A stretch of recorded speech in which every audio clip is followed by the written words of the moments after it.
ಶೋಷಿತ ವರ್ಗ ಏನೋ ಅನ್ಯಾಯ ಆಗ್ಬಿಟ್ಟಿದೆ, ಒಂದಾಗಬೇಕು. ಎಲ್ಲಿಯವರೆಗೆ ಜಾತಿ ವ್ಯವಸ್ಥೆ ಇರುತ್ತೆ ಅಲ್ಲಿಯವರೆಗೆ ಈ ರೀತಿಯ ಸಮಾವೇಶಗಳ ನಡೀತಾ ಇರಬೇಕು.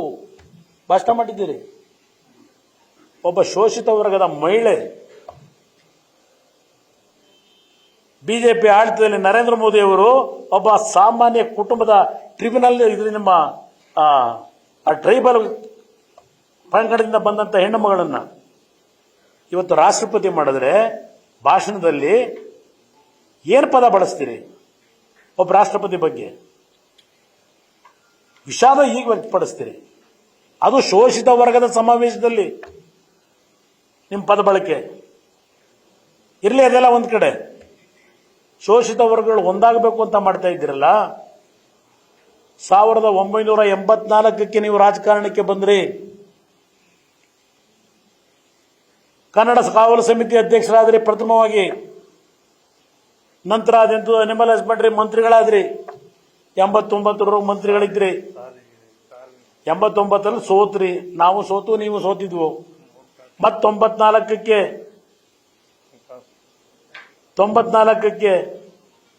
ಹಣಕಾಸು ಸಚಿವರು ಏನ್ ಹೇಳಿದ್ದಾರೆ ಭಾಷಣ ಶೋಷಿತ ವರ್ಗದ ಸಭೆಯಲ್ಲಿ?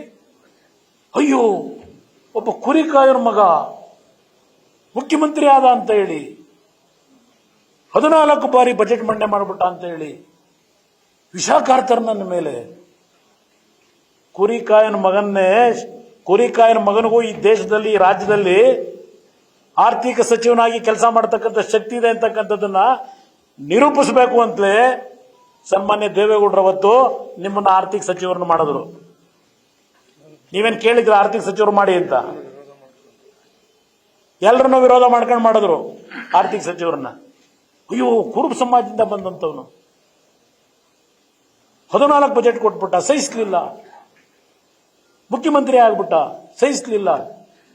ಇದೆಲ್ಲ ಈ ಒಂದು ಕ್ಲೌಟ್ ಇಟ್ಕೊಂಡು ರಾಜಕಾರಣ ಮಾಡೋದನ್ನ ನಿಲ್ಲಿಸಿ ಸಮಾಜ ಹೊಡೆಯತಕ್ಕಂಥ ಕೆಲಸ ಮಾಡ್ತಿರೋರು ನೀವು ಸಿದ್ದರಾಮಯ್ಯನವರೇ. ಎಷ್ಟು ಬಾರಿ ನೀವು ಉಪಮುಖ್ಯಮಂತ್ರಿ ಆದ್ರಿ? ನೀವೇ ಹೇಳಿದ್ದೀರಿ 14 ಬಜೆಟ್ ಮಂಡನೆ ಮಾಡಿದ್ದೇನೆ, ನಾಳೆ 15 ಮಾಡ್ತೀರಿ.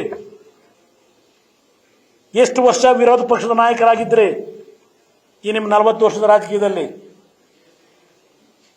ಮೊದಲನೇ ಬಾರಿ 5 ವರ್ಷದ ಮುಖ್ಯಮಂತ್ರಿ, ಈಗಾಗಲೇ 1 ವರ್ಷ ಮುಖ್ಯಮಂತ್ರಿ ಆದ್ರಿ.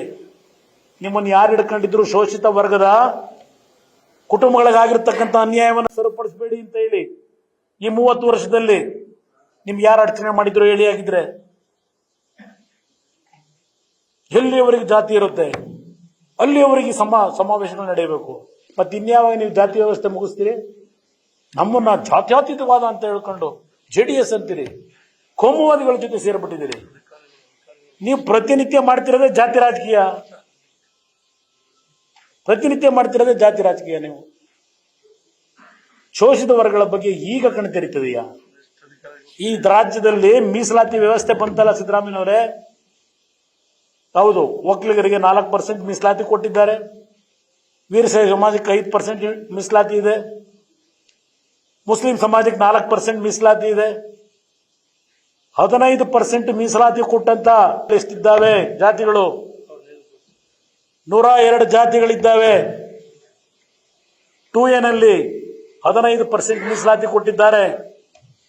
ಆ 15% ಮೀಸಲಾತಿನಲ್ಲಿ ಆ 2A ವರ್ಗಕ್ಕೆ ಬರ್ತಕ್ಕಂಥ 102 ಜಾತಿಗಳಲ್ಲಿ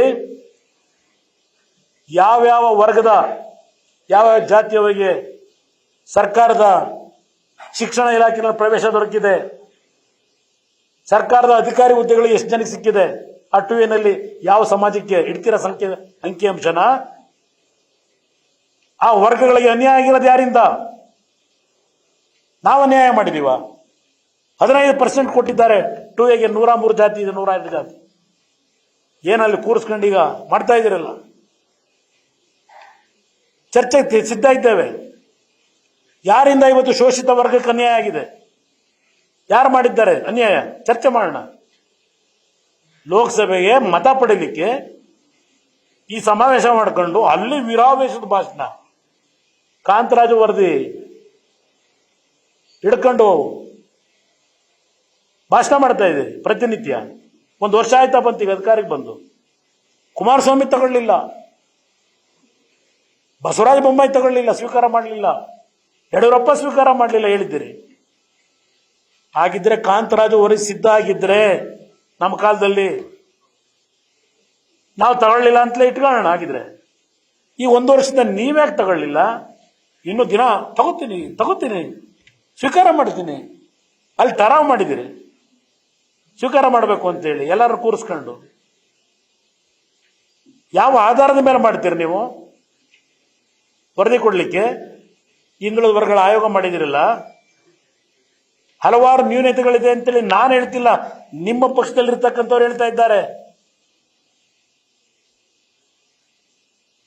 ಜಯಪ್ರಕಾಶ್ ಹೆಗಡೆ ಈಗೇನಿದ್ದಾರೆ ಅದೇಂತೂ ಈಗ ಮತ್ತೆ ಅದನ್ನು ನಿನ್ನೆ ಅವ್ರು ಹೇಳ್ತಾರೆ, ನಾಳೆ ಸಾಯಂಕಾಲದ ಮೇಲೆ ಮಾಧ್ಯಮದ ಸ್ನೇಹಿತರಿಗೆ ಉತ್ತರ ಕೊಡ್ತೀನಿ ಅಂತಾರೆ ಈಗಿನ ಅಧ್ಯಕ್ಷರು. ಯಾಕೆ ಇವತ್ತೇನೋ ಮುಂದುವರ್ಸೋದಕ್ಕೆ ಇನ್ನೊಂದು 15 ದಿವಸ 1 ತಿಂಗಳು ಮುಂದಕ್ಕೆ ತಳ್ಳೋಕ್ಕೋಸ್ಕರ ಏನೋ ಆದೇಶ ಆಗಬೇಕು, ಅದಕ್ಕೆ ಆಯ್ತವ್ರೆ. ಆಮೇಲೆ ನಿಮ್ಮದು ಬರ್ತಾರೆ ಅವರು. ಪಾರ್ಲಿಮೆಂಟ್ ಕ್ಯಾಂಡಿಡೇಟ್ ಬೇರೆ ಆಗ್ಬೇಕಲ್ಲ. ಎಷ್ಟು ದಿವಸ ಈ ರಾಜಕೀಯ ಮಾಡ್ತೀರಿ? ಒಡೆದಾಳ ನೀತಿ. ಇವತ್ತಲ್ಲಿ ನಂಜನಗೂಡಲ್ಲಿ ನೆನ್ನೆ ಅದ್ಯಾವುದೋ ಹಳೆಲೆ ಯಾವುದೋ ಗ್ರಾಮದಲ್ಲಿ ಏನ್ ಮೇಲ್ವರ್ಗದವರು ಶೋಷಿತ ವರ್ಗವನ್ನು ಅಟ್ಯಾಕ್ ಮಾಡಿದ್ದಾರ? ಯಾಕೆ ಗಲಾಟೆ ಆಯ್ತಲ್ಲಿ? 3 ದಿವಸದಿಂದ ನಿಮ್ಮ ಸರ್ಕಾರದ ಅಧಿಕಾರಿಗಳಿಗೆ ಮಾಹಿತಿ ಇತ್ತು ಅಲ್ಲಿ ಘರ್ಷಣೆ ಆಗುತ್ತೆ ಅಂತ ಹೇಳಿ ನಿಮ್ಗೆ ವರದಿ ಕೊಟ್ರು. ಪರಮೇಶ್ವರ್ ಅವರೇ ಯಾಕಪ್ಪ ಆಕ್ಷನ್ ತಗೊಳ್ಳಿಲ್ಲ? ಯಾತಕ್ಕೆ ಅದು ಇಮಿಡಿಯೇಟ್ ಮುಂಜಾಗ್ರತಾ ಕ್ರಮ ತಗೊಳ್ಳಿಲ್ಲ? ನೆನ್ನೆ ಆ SC ಮತ್ತು ST ಸಮಾಜದ ಅಮಾಯಕರು ತಲೆಬುಡ ಹೊಡ್ಕೊಂಡು ಆಸ್ಪತ್ರೆ ಅಡ್ಮಿಟ್ ಆಗಲಿ, ಆಮೇಲೆ ಪೊಲೀಸ್ ಕಳ್ಸೋಣ ಅಂತ ಕೂತಿದ್ರ? ನಿಮ್ಮಿಂದ ನಾವು ನಡವಳಿಕೆ ಕಳಿಬೇಕಾ? ಇವತ್ತು